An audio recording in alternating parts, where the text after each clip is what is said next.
काम वासना या भोग हमें तब तक ही आनंद देता है जब तक हम उससे ऊंचे आनंद को प्राप्त नहीं कर लेते। अगर एक बार हम उससे ऊंचे आनंद का स्वाद चख लेते हैं तो काम वासना का मजा विलीन हो जाता है। युवा अवस्था एक आदमी के जीवन में एक ऐसा समय होता है जिसमें उसकी काम वासना उसके चरम पर होती है। लेकिन अगर उस युवा को कोई ऐसा तरीका, ऐसा मार्ग मिल जाए जिससे वो अपनी काम वासना को अपने ध्यान की सीढ़ी बना ले तो उसका पूरा जीवन आनंद से भर जाता है। चाहते तो सभी हैं काम वासना से छुटकारा पाना, लेकिन इससे छुटकारा पाने के लिए वो क्या करें? तो इस कहानी को सुनने के बाद आपको काम वासना के बारे में पूरी जानकारी मिल जाएगी। इससे पहले कि आप इस कहानी में खो जाएं, इस चैनल को सब्सक्राइब जरूर कर लें। तो चलिए कहानी शुरू करते हैं। गौतम बुद्ध के समय में वैशाली राज्य में एक बहुत ही प्रसिद्ध वेश्या रहती थी जिसका नाम आम्रपाली था। वो बहुत ही सुंदर थी और उसे नगर वधू घोषित कर दिया गया था, यानी कि पूरे शहर की पत्नी। उसके महल के द्वार पर सदा सोने के रथ खड़े रहते थे, यहाँ तक कि महान राजाओं को भी उससे मिलने के लिए इंतजार करना पड़ता था। वो केवल एक वेश्या थी, लेकिन इतनी अमीर हो गई थी कि वो राज्य खरीद सकती थी। आम्रपाली का शरीर जितना सुंदर था, उससे कहीं सुंदर उसकी आत्मा थी जो सच्चे प्यार के लिए तरसती थी। क्योंकि आम्रपाली खुद से वेश्या नहीं बनी थी, उसे जबरदस्ती राजा ने वेश्या बनाया था। आम्रपाली के वेश्या बनने के पीछे एक कहानी है। आम्रपाली अपने ग्राहकों को बहुत प्यार करने का दिखावा करती थी क्योंकि उसे इसके लिए भुगतान किया जाता था, लेकिन अंदर से वो उन सब से नफरत करती थी क्योंकि वो सभी उसका इस्तेमाल एक भोग की वस्तु के रूप में करते थे। एक इंसान के रूप में उसका सम्मान कोई नहीं करता था। एक दिन आम्रपाली अपने महल की बालकनी में खड़ी थी। अचानक उसने महल के सामने से एक युवा बौद्ध भिक्षु को गुजरते हुए देखा जिसके पास कुछ भी नहीं था सिवाय एक भिक्षा पात्र के, लेकिन उसके पास जबरदस्त जागरूकता थी और लोगों को खुद की ओर आकर्षित करने की अद्भुत शक्ति थी। जब युवा बौद्ध भिक्षु ने ऊपर की तरफ देखा तो आम्रपाली उसे देख रही थी। युवा भिक्षु ने आम्रपाली की ओर देखते हुए बेहद सम्मान भाव के साथ आम्रपाली को प्रणाम किया। आम्रपाली एकटक उस युवा भिक्षु को देखती रही क्योंकि पहली बार किसी ने आम्रपाली को सम्मान की नजरों से देखा था। किसी ने पहली बार उसे इंसान होने का एहसास दिलाया था। आम्रपाली तुरंत सीढ़ियों से नीचे उतरी और बाहर आकर उस युवा बौद्ध भिक्षु के पैर छुए और कहा, प्रभु कृपया आज के दिन आप मेरे मेहमान बने और मेरे महल में चलकर भोजन स्वीकार करें। इसके बाद आम्रपाली ने कहा, कृपया मेरे निमंत्रण को ना करें क्योंकि पहली बार मैंने किसी को निमंत्रण दिया है। मुझे हजारों बार राजाओं और सम्राटों द्वारा आमंत्रित किया गया है, लेकिन मैंने कभी किसी को आमंत्रित नहीं किया है। ये मेरा पहला निमंत्रण है। युवा भिक्षु ने सम्मान पूर्वक आम्रपाली का निमंत्रण स्वीकार करते हुए भोजन ग्रहण किया। भोजन देने के बाद आम्रपाली ने कहा, प्रभु आज से 3 दिनों के बाद बारिश का मौसम शुरू होने वाला है जो कि 4 महीनों तक रहेगा और मैं आपको अपने घर में 4 महीने रहने के लिए आमंत्रित करती हूँ। आने वाले 4 महीनों के लिए ये महल आपका आश्रय होगा। मैं आपको पूर्ण रूप से आश्वस्त करती हूँ कि मैं किसी भी प्रकार से आपके ध्यान में बाधा नहीं बनूंगी, बल्कि जितना मुझसे हो सकेगा आपके ध्यान की सुविधाओं को सुगम बनाने का प्रयास करूंगी। युवा बौद्ध भिक्षु ने कहा कि माफ कीजिएगा देवी, लेकिन इस विषय में मैं स्वयं निर्णय नहीं ले सकता।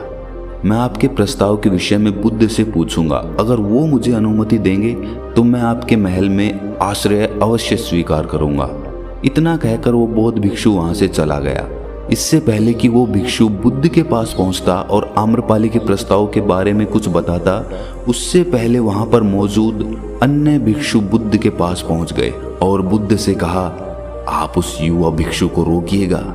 आम्रपाली ने उसे 4 महीने रहने के लिए अपने घर पर बुलाया है।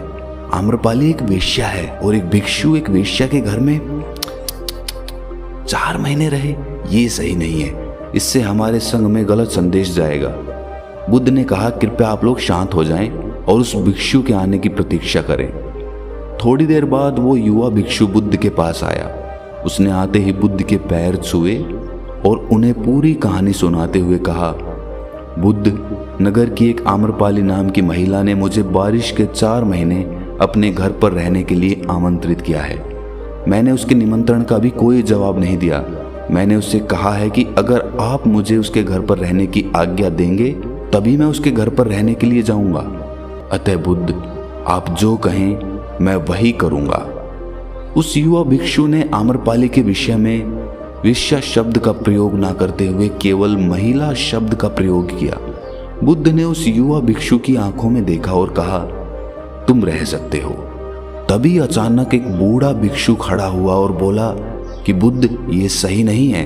ये युवा भिक्षु एक सच्चाई छुपा रहा है। इसका कहना है कि एक आम्रपाली नाम की महिला ने अपने घर पर रहने के लिए इसे आमंत्रित किया है, लेकिन वो एक महिला नहीं है, वो एक वेश्या है।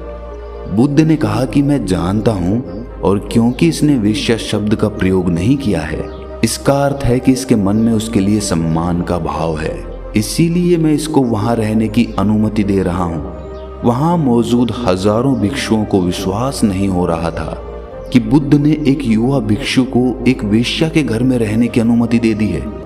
अगले 3 दिनों के बाद वो युवा भिक्षु आम्रपाली के घर रहने के लिए चला गया। उसके जाते ही वहां पर उपस्थित अन्य भिक्षु उसके विषय में तरह तरह की बातें बनाने लगे। बुद्ध ने सभी को शांत करते हुए कहा, मुझे मेरे ऊपर विश्वास है। मैंने उसकी आंखों में देखा है कि उसके भीतर तनिक भी भोग की इच्छा नहीं थी।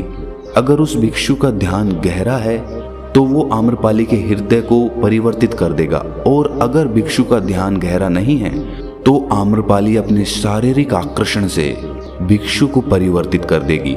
ये एक प्रश्न है ध्यान और शारीरिक आकर्षण का, जिसका उत्तर हमें 4 महीने के बाद मिलेगा। बुद्ध की बात सुनकर वहां पर उपस्थित भिक्षुओं ने कहा कि बुद्ध, उस युवा भिक्षु पर बहुत अधिक भरोसा करके अनावश्यक आप जोखिम उठा रहे हैं। वो भिक्षु युवा है और आम्रपाली बहुत सुंदर है। समय प्रारंभ हुआ। वर्षा ऋतु के 4 महीने बीत गए और वो युवा भिक्षु वापस आ गया।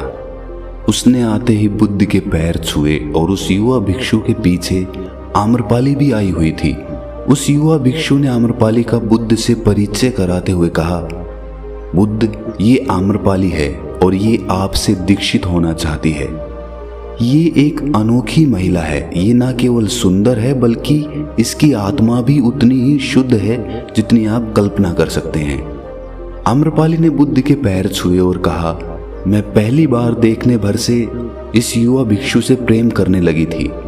इसीलिए मैंने इस युवा भिक्षु को अपने सौंदर्य से कई बार आकर्षित करने का प्रयास किया, लेकिन मैं पूर्ण रूप से असफल रही। इसके बजाय इस युवा भिक्षु ने मुझे ध्यान के प्रति जागरूक किया और ये एहसास कराया कि वास्तविक जीवन भोग नहीं अपितु ध्यान है।